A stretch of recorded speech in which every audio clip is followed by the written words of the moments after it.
Train. তো আজকে ওই জন্য পার্সেল অফিসে এসেছি। পার্সেল অফিসে পুরো প্রসেস তোমাদেরকে বলবো। পার্সেল করতে গেলে কত টাকা লাগবে, কত সিসিতে কত টাকা লাগে, কত ভ্যালুয়েশন হলে কত পার্সেন্ট তার উপরে এক্সট্রা পড়ে, সেগুলো সব জানাবো। তার জন্য তোমাদেরকে একটু ভিডিওটা দেখতে হবে। আর আমি বেশি বড় করবো না, অল্পর ওপরেই দেখাবো। তো আগে ফার্স্ট জানতে হবে আমি কেন ট্রেনে পার্সেল করছি আমার বাইক। আমি পার্সেল করছি কারণ আমার অনেক দিনের ইচ্ছা ছিল, আমার ফ্লাইটের অত ইচ্ছা নেই, আমার অনেক দিনের ইচ্ছা ছিল রাজধানী এসি ফার্স্ট ক্লাস চড়ার। তো আপাতত আমরা দিল্লি যাইনি, তো রাজধানী এসি ফার্স্ট ক্লাস কোনো প্রকারই হলো না।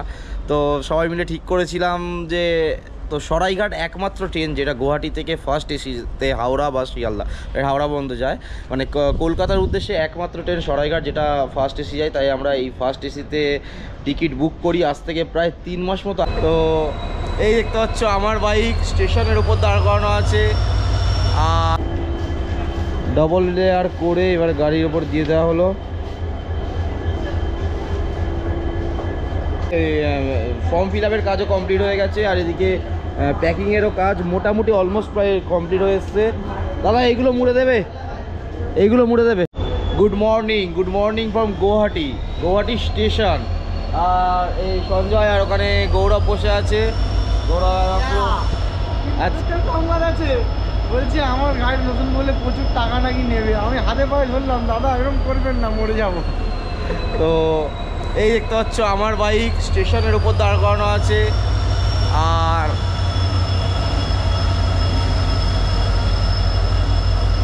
এখানে আছে গৌরবের বাইক, আর আমরা আছি এখন জাস্ট প্রচণ্ড আওয়াজ, প্রচণ্ড।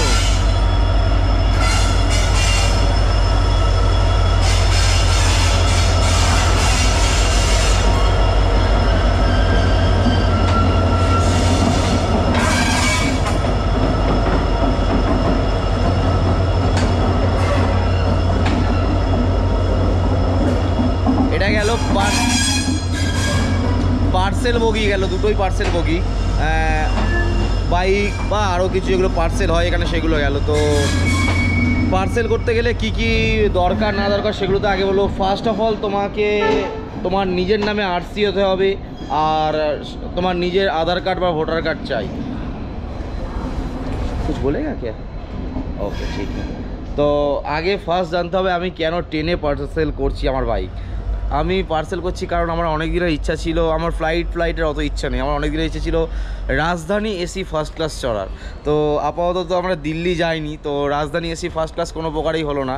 তো সবাই মিলে ঠিক করেছিলাম যে তো সরাইঘাট একমাত্র ট্রেন যেটা গুয়াহাটি থেকে ফার্স্ট এসিতে হাওড়া বা শিয়ালদা, হাওড়া বন্ধ যায়, মানে কলকাতার উদ্দেশ্যে একমাত্র ট্রেন সরাইঘাট যেটা ফার্স্ট এসি যায়। তাই আমরা এই ফার্স্ট এসিতে টিকিট বুক করি আজ থেকে প্রায় 3 মাস মতো আগে আমরা টিকিট বুক করেছিলাম। আমাদের সব টিকিট কনফার্ম হয়ে গেছে একটা বাদে, কারণ সে অনেক পরে করেছিল, তার অনেক পরে যাওয়ার ইচ্ছা হয়েছিল তাই পরে করেছিল। সেই টিকিটটা এখনও পর্যন্ত কনফার্ম হয়নি। 4 ঘন্টা আগে আমরা জানতে পারবো কনফার্ম হয়েছে কি হয়নি।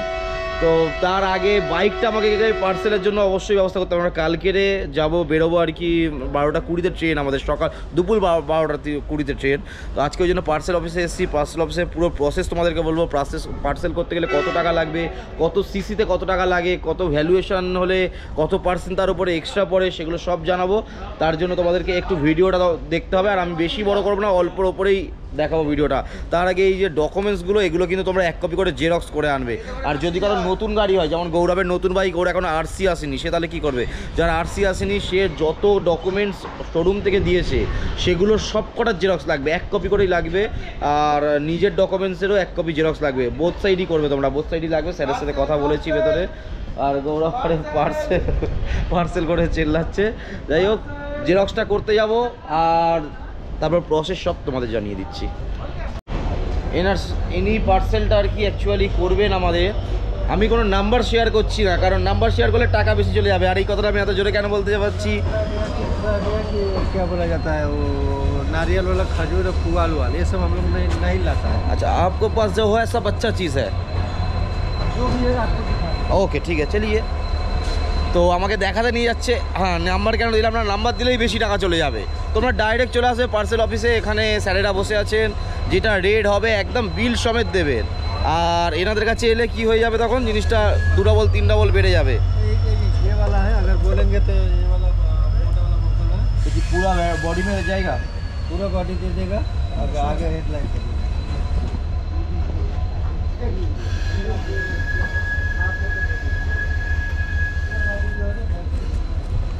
তো নর্মাল যে প্যাকিং আছে সেটা দাদারা নেবে 400 টাকা, আর অ্যাবনর্মাল যে প্যাকিং আছে মানে স্পেশাল প্যাকিং সেটা দাদারা নেবে 800 টাকা।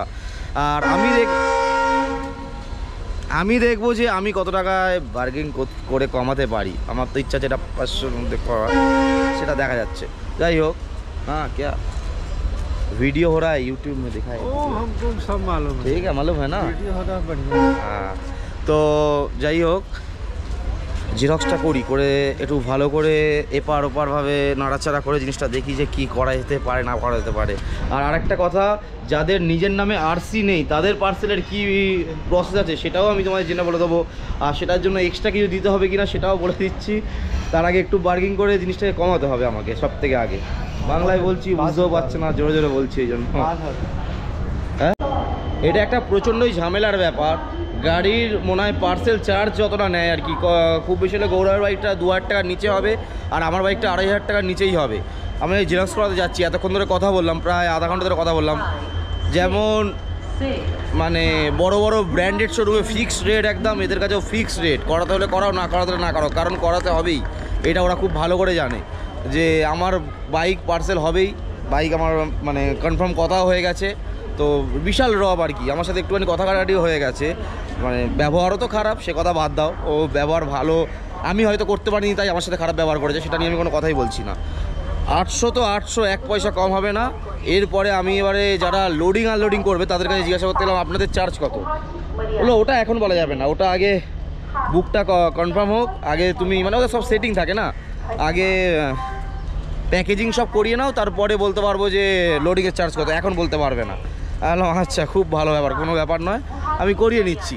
তো একটা জিনিস আমার মনে হয় যে 4 জন মিলে একটু তুলে দিলেই মনে হয় সব থেকে ভালো হয়। আমরা যে 4-5 জন আছি, আর এদের যা চার্জ পড়ছে, আমি যদি ইন্স্যুরেন্স ক্লেম করে দিই মনে হয় যেটুকু ক্ষতি হবে আমার সেটুকু মনে হয় তাতে ইন্স্যুরেন্সে তার থেকে নতুন জিনিস পেয়ে যাবো, ওর থেকে মানে কম খরচা হবে।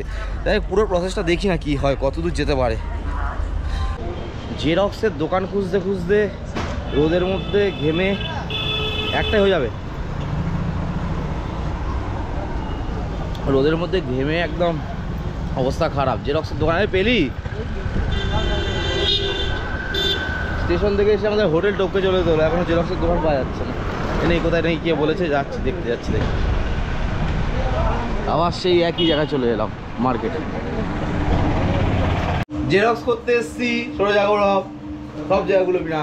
দাদার সাথে আলাপ, দাদা নাম বিদ্যুৎ দে। বিদ্যুৎ দে, দাদার সাথে আলাপ। দাদা বললো কি ইউটিউবার, আমি বললাম হ্যাঁ। তো দাদা একটা সাবস্ক্রাইবার হয়ে গেল আমার, থ্যাংক ইউ দাদা আমাদের ফ্যামিলিতে যুক্ত হওয়ার জন্য। দাদা বলেছে আমি ভিডিও দেখবো, কমেন্ট করব।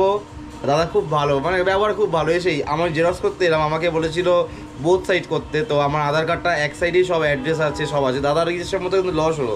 দাদা বলো বোথ সাইড করে এটা লাভ নেই, এটা সিঙ্গেল সাইড করো, এটা ফার্স্ট বার। তারপরে আমার সাথে দাদার আলাপ হলো। তো দাদা তুমি কিন্তু ভিডিও দেখছো, লাইক করছো, কমেন্ট করছো, ঠিক আছে? ওকে, অবশ্যই করব। ওকে ওকে ওকে। তো জেরক্স কমপ্লিট হলো, আর যত টাইম বাঁচানোর চেষ্টা করছি তত টাইম বাড়ছে। দাদার সাথে একটু গল্প করতে করতে খুব ভালো লাগলো দাদার সাথে গল্প করতে। দাদা আমার ফোন নাম্বারও নিয়ে রাখলো, পরের বারে যবে আমি গুয়াহাটি আসবো দাদাকে ফার্স্ট ফোন করে দাদার সাথে কথা বলবো। দাদা এখানটা আমার অ্যারেঞ্জমেন্ট টুকটাক করে দেবে বলেছে। দাদা আসছি, তোমার সাথে আমার মোটামুটি দেখা তো হবে, কোনো না কোনো একদিন হবে, অবশ্যই হবে। কিন্তু আমার ফ্যামিলির তুমি মেম্বার হয়ে গেছো, কন্ট্যাক্ট তো সেই হিসাবে থাকবেই। আর আমার কন্ট্যাক্ট নাম্বারও তুমি নিয়ে নিয়েছো, তোমার কন্ট্যাক্ট নাম্বারও আমার কাছে আছে। একদম একদম বু এরকম টাটা, বাই বাই। তোমাকে ছেড়ে মানে তোমার সাথে একটু টাইপ করতে খুব ইচ্ছা করছিল। টাটা। খুব ভালো, খুব ভালো, সত্যি কথা। যেরকম নতুন নতুন জায়গায় নতুন নতুন মানুষের সাথে সম্পর্ক হওয়া একটা মানে এগুলো আলাদাই মজা। সিরিয়াসলি বলছি যে আমাদের খুব তাড়া কিন্তু দাদার সাথে প্লিজ এই দাদার সাথে ও ভাইয়ের সাথেও আলাপ হলো, ওই একই সাথেই আলাপ হলো। খুব ভালো, এখানকার লোকজন এতটাই মানে খারাপ ভালো মিশিয়ে থাকে, খারাপও আছে তেমনি, বেশিরভাগ ভালো মানুষই আছে। দাদা আসছি, দাদাও আমার একটা ফ্যামিলির মেম্বার হয়ে গেছে। দেখা হবে, কথা হবে, কোনো না কোনো একদিন আবার দেখা হবে। আসলাম, হ্যাঁ, ওকে, টাটা, বাই বাই। এই জেঠুর সাথে আলাপ হলো, খুব ভালো, যে খুব ভালো। আমাকে প্রথমে তো যে রেট বলা আছে সেটা বাদ দাও, এখন জেঠুর সাথে আলাপ হয়েছে 1800 টাকা নিচ্ছে। দুটো 1800 না একটু কম হবে? দেখো আমি তোমার নাম্বার দিয়ে দেবো, আবার লোক এসে তোমাকে ডাইরেক্ট কন্ট্যাক্ট করে নেবে কিন্তু। ঠিক আছে ঠিক আছে। আচ্ছা 1800 টাকা নিয়ে দাদা নেবে। আমাদের গাড়ি 3 দিন বা 4 দিন পরে যেত, কারণ লাগেজে খালি নেই একদমই। গাড়ি কালকেই পাঠিয়ে দেবে, দায়িত্ব নিয়ে কালকে সম্ভব হলো কালকে পাঠিয়ে দেবে, পুরো শিওর। তার জন্য একটুখানি টাকা দিতে হয়েছে ভেতর থেকে, প্লাস মোটা ওই কী দিয়ে প্যাকিং করে দেবে, স্পেশাল প্যাকিং। তোমার না সে কার্টন হবে, উপরে কার্টন হবে, তারপরে প্লাস্টিকের বস্তা হয়েছে যেরকম আছে। আর ওই যে মোটা যেটা বললাম ওটাই না বললাম। ওটা করতে গেলে 700 টাকা পার গাড়ি। হ্যাঁ 700 ওই তোমার দেখা দেখো আমি দেখেছি জিনিসটা। দাঁড়া আবার কি আবার নতুন বায়না শুরু হলো, দেখতে হবে, অনেক কষ্ট আরে বাবা। তো কাকার সাথে গিয়ে দেখে এলাম, ওই ভালো জিনিস দিয়েই করে দেবে। প্রথমে বলছিল 2400 টাকা, সেটাকে আবার মোটামুটি ম্যানেজ করে যাও করে দেখো একটু দরাদরি এখানে করতে হবে, সোজা গল্প। দুটো গাড়ি 1800 টাকা, কালকেই যাবে বললো। দুটো পার্সেল, হ্যাঁ ভেতর দিয়ে অফিসারটা বলে দিয়েছিল যে কালকে যাবে না গাড়ি 3 দিন বা 4 দিন বা 5 দিন পরেও যেতে পারে। কালকের গাড়িতে কোনো প্রকারে হবে না, প্রচুর পার্সেল হোল্ড হয়ে আছে, তো কালকে পাঠিয়ে দেবে। প্লাস তোলার চার্জ এর মধ্যে ইনক্লুডেড, কারণ তোলার চার্জ আলাদা নিয়ে নেয়, মানে যারা তোলে কুলি বা সামথিং কিছু বলে একটা, তারা আলাদা চার্জ নেয়, সেটাও দিতে লাগবে না। 1800 টাকার মধ্যে দুটো গাড়ির অল টোটাল হয়ে গেল। তো এর থেকে আর ভালো কিছু হয় না। এবারে মেন গল্প, কালকে আমাকে তোলা পর্যন্ত দেখতে হবে আদৌ এটা হলো। এই কাকা দেখলাম ভ্যানিস সেখান থেকে, তখন আমাকে আবার দিতে হবে চার্জ, সেটা দেখতে হবে পরে। এখন তো আপাতত ম্যানেজ হয়ে গেল। এখন গাড়ির তেল ফাঁকা করতে হবে। গাড়ির ফুয়েল রেঞ্জ 10 কিলোমিটার দেখাচ্ছে, মানে হবে লিটার খানেক মনে হচ্ছে তেল আছে এখনো, সেটা দেখতে হবে কতটা তেল আছে না আছে। কাকা একদম চলে আসছে, একদম স্পেশাল আইটেম নিয়ে আমাদের সামনে চলে এসছে। স্পেশাল টাইম আছে, ভালো মাল টাইম আছে তো, তাড়াতাড়ি ঝাড়া তেলগুলো বার করো। ডাবল দেবো কিন্তু, হ্যাঁ ডাবল দেবো কিন্তু, সিঙ্গেল না। তাই ডাবল ডবল করে দেবে? বাহ বাহ, আমার গাড়িকে আমার থেকে বেশি ভালোবাসছে কাকা, আমার গাড়িকে আমার থেকে বেশি ভালোবাসছে। থ্যাংক ইউ, সত্যি খুব শখ করে কিনেছি গাড়িটা। বিশেষ করে তুমি যা করছো আমার জন্য, হয়তো কেউ করবে না। ঠিক আছে, থ্যাংক ইউ কাকা। যেতে লাগে আর কি আমার। হ্যাঁ হ্যাঁ হ্যাঁ, খুব কষ্ট করে কিনেছি গাড়িটা। হ্যাঁ ঠিক আছে, এবার তেলটা বার করতে হবে। বার করছি।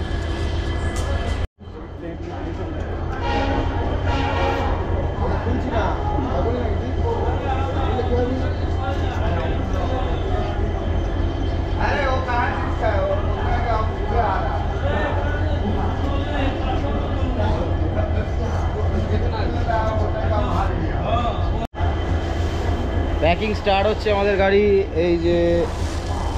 আর এই জিনিসটা একদিকে ভালো, এগুলো ফেটে যাচ্ছে। এগুলো একটু কম দামি না গো, এত পটপট করে ফেটে যাচ্ছে হাত দিলেই। জিনিসটাই ওইরকম না। আচ্ছা হ্যাঁ, হাত দিলেই ফেটে যাচ্ছে। এই ইন্ডিকেটার দুটো কিছু করা যাবে গো? সব সব আচ্ছা আচ্ছা ঠিক আছে, তুমি তোমার মতো করো।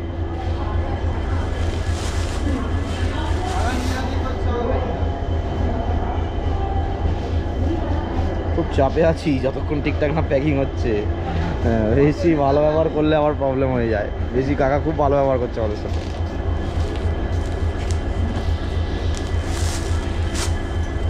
নতুন নতুন ফিলিংস আসছে গাড়িটার প্রতি এখন, যেন আমি হাওড়ায় গিয়ে সিল ছাড়িয়ে বার করবো এইটা। ডাবল দেখা পড়ে না।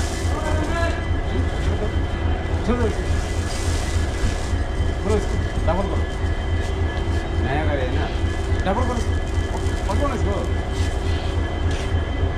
ये अभी एक दादा, ये अभी 1 महीना हुआ।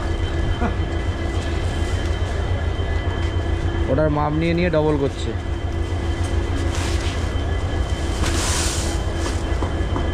ভালো।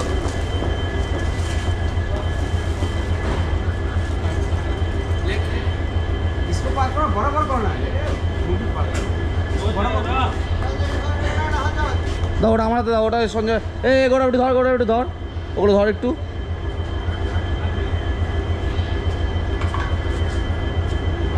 রাখো, দাও আমার হাতে দাও। खींचो इसको। ঠিক আছে কেটে দিচ্ছি, অসুবিধা নেই। চলো अरे बाबा, इसको पहले खींचो ना इसको।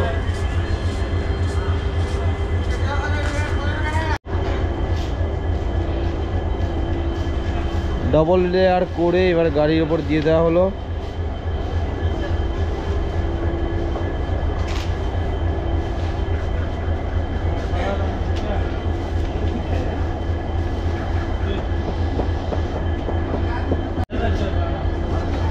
ওটা দেওয়ার পরে তারপরে পেটির লেয়ারটা পড়ছে।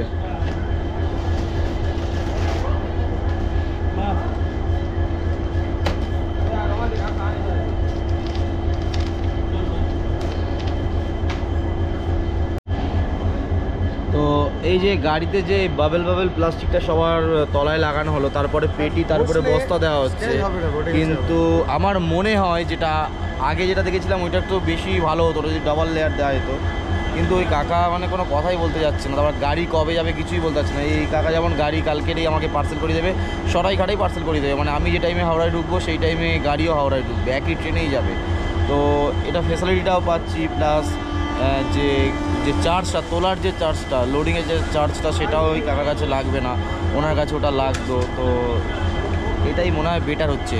টোটাল 1200 টাকা দুটো গাড়ির প্যাকেজিং, আর 1200 টাকা 1100 টাকা কিছু প্যাকেজিং, তারপর ওই আর লোডিংয়ের চার্জ, প্লাস কালকে নিয়ে মানে পাঠিয়ে দেবে তার চার্জ, নিয়ে দুটো গাড়ি 1800 টাকা আমাকে দিতে হলো।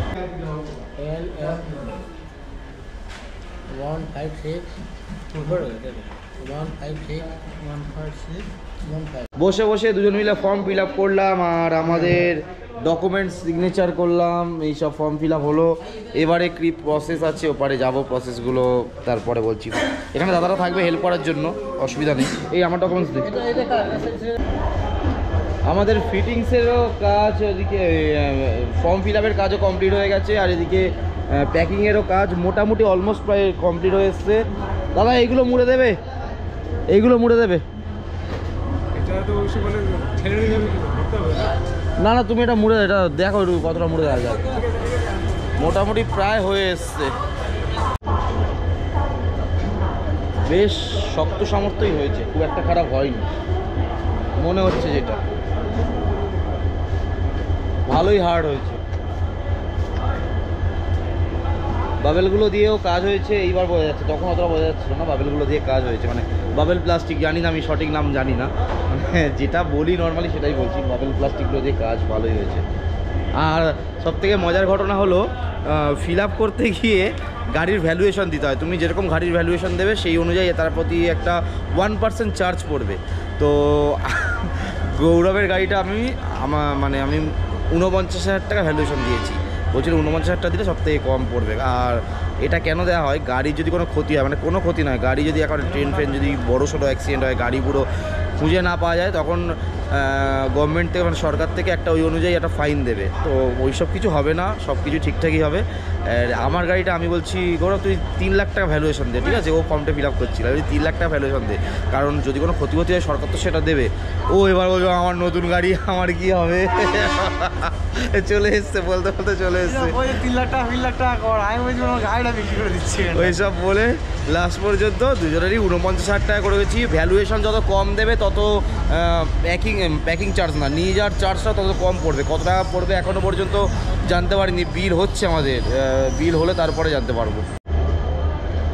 তো প্রায় 2 ঘন্টা 2.5 ঘন্টা এখানে টাইম লাগলো। 2-2.5 ঘন্টা হওয়ার পরে অ্যাটলিস্ট এখানে কাজ ফুলফিল হলো। দুটো কথা বলবো, একটা হলো এখানটায় কিন্তু অনলাইনের কোনো ব্যবস্থা নেই, যা করতে হবে ক্যাশ আনতে হবে। আমি ক্যাশ আনিনি বলে আরেক ঝামেলা হলো। আর এরকম একটা বিল দেবে তোমাদেরকে, সরি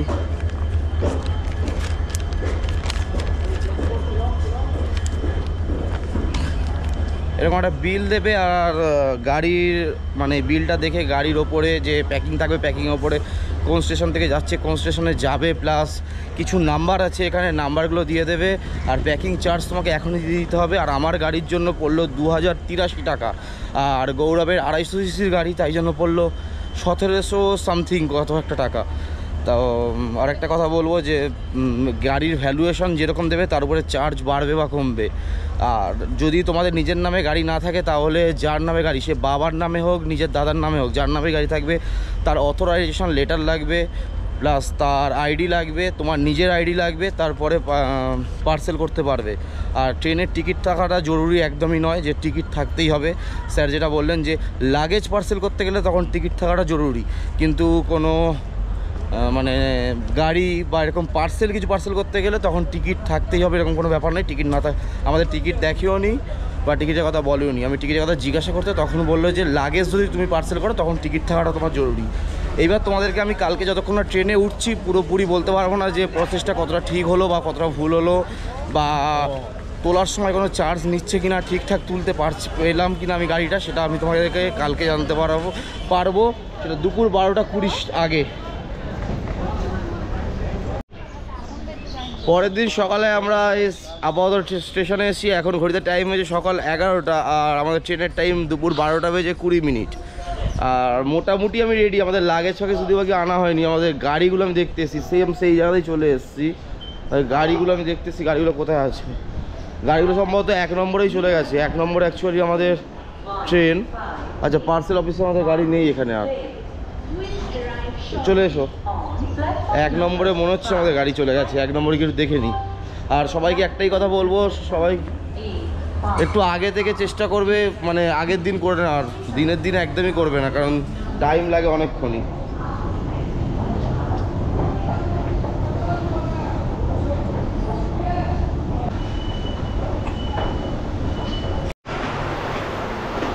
আমরা এখন চলে এসেছি, এটা আমাদের ট্রেন গুয়াহাটি হাওড়া। আর একটুখানি আমাদের টিকিটগুলো একটু দেখে নেবো। টিকিট কনফার্ম সব হয়ে গেছে সেটা নয়, কোচটাও দেখে নেবো, আর পার্সেলটা সব থেকে আগে আমাদের দেখা উচিত। এই বোর্ডগুলো মেবি চেঞ্জ হয়ে যাবে, এটা হাওড়া গুয়াহাটি, এটা উল্টে যাবে, গুয়াহাটি হাওড়া হয়ে যাবে, বডিটা আগে চলে আসবে। এই সামনে হলো H1 কামরা। আর আজকে কিন্তু আমাদের জার্নি হতে চলেছে এসি ফার্স্ট টায়ারে। তো আমারও ফার্স্ট টাইম, আর তোমাদেরকে আমার প্রচুর অনেক কিছু এক্সপিরিয়েন্স হবে, আর তোমাদেরকেও সেগুলো দেখাতে পারবো। তো যে ব্লগটা আসছে ওটা কিন্তু দেখতেই হবে। আমি দেখতে গেলাম আমাদের সিট ফিটগুলো কিন্তু সব কোচের আর কি দরজাগুলো খোলা, এসি ফার্স্টের দরজা খোলা নেই, ভেতর থেকে লক করা আছে। তো দেখতেও পারলাম না। আর এখানটা পিএনআর স্টার্সে আমি বুঝতেও পারছি না আমাদের কেবিন পড়েছে না কুক পড়েছে, সেটা বুঝতেও পারছি না আমরা। এখানে প্রচুর পার্সেলের সামনে দাঁড়িয়ে আছি, আমাদের বাইকে আমরা খুঁজে পাচ্ছি না আমরা। প্রচুর পার্সেল, প্রচুর। 1 2 3 4 6 গুয়াহাটি হাওড়া সারাই। অন্য বাইক দেখতে পাচ্ছি কিন্তু আমাদের বাইক আমরা দেখতে পাচ্ছি। Platform number 1। Thank you. আচ্ছা, এখানে একজন দাদা বললেন যে বাইক এখানে নেই, বাইক সামনে আছে, এই লাগেজগুলো পেছনে যাবে, বাইক নাকি সামনে যাবে।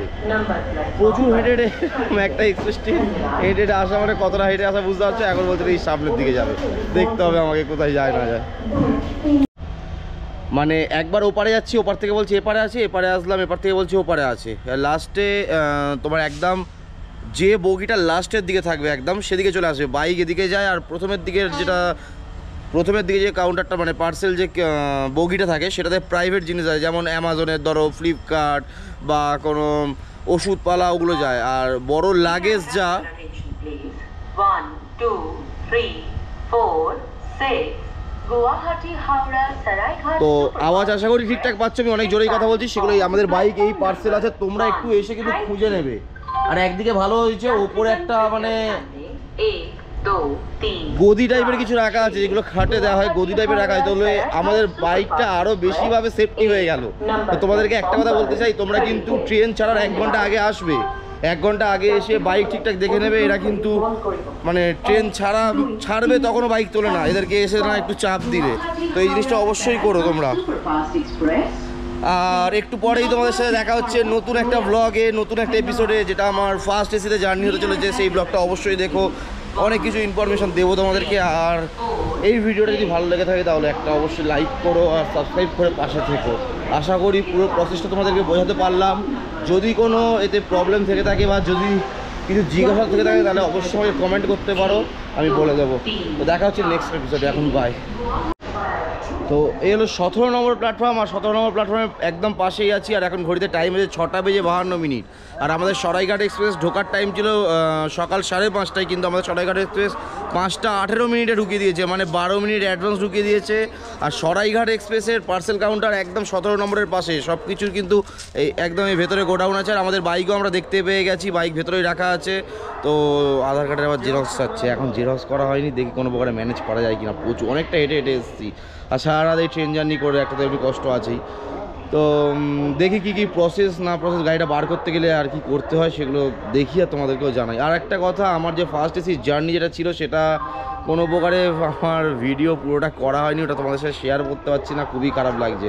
গাড়িটাকে আমি বার করার পুরো প্রসেস যেরকম আমি পার্সেল কাউন্টারে করে এনেছি তেমনি বার করাটা অবশ্যই দেখানোটা আমার কাছে মনে হয় দরকারি। আর এই যে আঙ্কেল স্যার দাঁড়িয়ে আছেন, ইনি দায়িত্ব নিয়ে আমাদের গাড়ি বার করে দেবেন।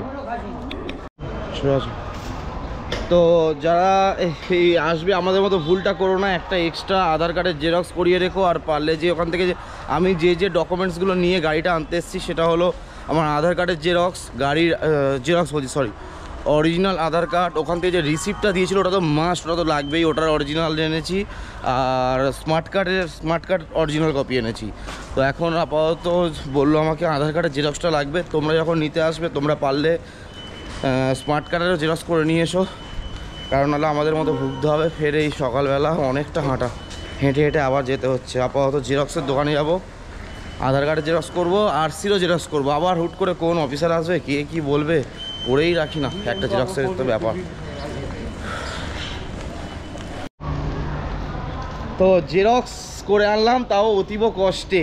মানে এই সকালবেলা জেরক্সের দোকান কোথাও খোলা ছিল না, বাপরে বাবা, একটা জেরক্স এখন মনে হচ্ছে বাড়িতে মনে হয় আধার কার্ড, ভোটার কার্ড, এইগুলো জেরক্স মানে কতগুলো পড়ে আছে তার কোনো হিসাব নেই। আর এখন একটা জেরক্সের জন্য চারদিকময় খুঁজতে হলো। সে যাই হোক, একটা কথা বলবো, তোমরা যখন এরকম আসবে পার্সেল কাউন্টারটা জিজ্ঞাসা করে চলে আসবে, জাস্ট ওখানটায় আধার কার্ডের জেরক্স দেবে, খুব বেশি হলে আরসির জেরক্স লাগবে। আমার তো আরসির জেরক্সের কথা বলিনি, তো কারোর পাল্লায় পড়বে না। এক্ষুনি একজনের সাথে আলাপ হলো, যে আঙ্কেল আমাদেরকে বলছিল আমি গাড়ি বার করে সব করে দিচ্ছি, বললো একজনের সাথে কথা হলো, বললো ওসব কারোর হাত ধরতে হবে না, ও গাড়িটা এরকম ঘুরিয়ে দেবে একটু, বা বলবে না তোমার গাড়ি দিয়ে দেবে, 200-300 টাকা তখন চাইবে, নিজেরাই যাবে, নিজেরাই গিয়ে করে নেবে, একটা টাকাও লাগবে না। তো দেখি যাই, কিছু বুঝতেও পারছি না এটা কোথায় চলে এলামটা কোথায়, এত বড় স্টেশন কেউ বানায়? এই মাথা থেকে ও মাথা, সেই হাওড়া ব্রিজ টপকে গিয়ে জেরক্স করে আনতে হলো।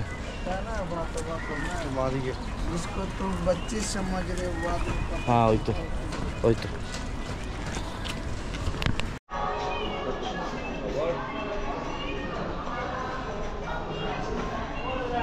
আমাদের বাইকে দাঁড়িয়ে আছে। ও আচ্ছা, সরি ভিডিও করা যাবে না। গাড়ি আমরাই বার করে নিয়েছি, দুটো গাড়ি বার করে নিয়েছি। আর এখানে টাইম বলতে বেশিক্ষণ লাগে না, ম্যাক্সিমাম 15 মিনিটের কাজ। যদি ভেতর থেকে মনে করে তোমাকে তাড়াতাড়ি ছেড়ে দেবে, তাড়াতাড়ি ছেড়ে দিতে পারে, আর যদি মনে করে ওয়েট করাতে পারে। আর ওখানে যে রিসিপ্টটা আমরা দিয়েছিল ওখান থেকে, গুয়াহাটি থেকে, সেটা নিয়ে এরকম টাইপের একটা রিসিপ্ট আমাদেরকে ফের দিয়ে দিয়েছে ওনারা। আর এই গাড়ি এখন খুলতে বারণ করলো, গাড়ির গেটে আরপিএফ কি চেকিং হবে, মানে বিলের সঙ্গে বস্তার উপরে নাম্বার লেখা কিছুটা চেকিং হবে, চেকিং হওয়ার পরে বাইরে গিয়ে খুলতে বললো। আর আমি তেল বাইরে এনেই রেখেছি, একজনকে বলেছিলাম আনতে, কারণ তেল তো পুরো বার করা আছে, আর তেল তো ট্রেনে আনতেও পারবো না। আর একটা কথা, যার গাড়ি তাকেই আসতে হবে, নয়তো ফের ওই অথরাইজেশনের অনেক গল্প আছে, যে কেন আসতে পারিনি, কী করে না আসতে পারিনি, সব কিছু বুঝতেই পারছো, মানে ফর্মালিটিস অনেক কিছুই আছে। তো আশা করছি। আর একটা কথা, যে আমি কিন্তু দিল্লি থেকে একবার গাড়ি পার্সেল করেছিলাম, আমার বাইক নয়, আমার একটা ভাইয়ের বাইক পার্সেল করেছিলাম। সে তার নিজের নামে গাড়ি ছিল না, কিন্তু সে বলেছে, তাকে বলা হয়েছিল যে ট্রেনের টিকিট মাস্ট। এবার আবার ট্রেনের টিকিট আমার লাগলোই না, যদিও আমার ছিল, কিন্তু লাগলোই না। তো এটা আমি নিজেই কনফিউজ হয়ে গেলাম যে কোথায় কখন কি বলে, সেটা মানে রেল নিজেও জানে না আর কি, কোন স্টেশনে কী নিয়ম কারণ না কারণ। পুরো প্রসেসটা আশা রাখছি পুরো প্রসেসটা তোমাদের বোঝাতে পারলাম ভালোভাবে। যদি কোথাও বুঝতে অসুবিধা হয় আমাকে কমেন্ট করে অবশ্যই জানিও, আমি তোমাদেরকে কমেন্টে রিপ্লাই দিয়ে দেবো। আর যদি ভিডিওটা ভালো লেগে থাকে তাহলে একটা লাইক করো, আর সাবস্ক্রাইব করে পাশে থেকো। দেখা হচ্ছে নেক্সট কোনো ভিডিওতে। আর একটা কথা, আমি ফার্স্ট জার্নির মানে কিছু সেরা জিনিস তোমাদেরকে দেখাতে পারিনি সরাইঘাটে। ওভারঅল বলবো ট্রেনের পরিষেবার দিক দিয়ে ঠিকঠাকই। দুপুরের ডিনারটা খুব ভালো পেয়েছিলাম, দুপুরের লাঞ্চটা খুব ভালো পেয়েছিলাম, রাতের ডিনারটা অতটা ভালো পাইনি। আর যে গার্বেজের জন্য বারবার এসে আমাদেরকে বলা হচ্ছিল যে নোংরা আছে কি বা কিছু আছে কি না, ওভারঅল ঠিকঠাক, মোটামুটি 5-এ 2.5 থেকে 3 দেওয়া যেতেই পারে, তার থেকে ওপরে নয়। সরাইঘাটের ফার্স্ট এসির কথা বললাম আমি। তো চলো বাই, দেখা হচ্ছে নেক্সট কোনো ভিডিওতে। Thanks for watching, subscribe, like and share.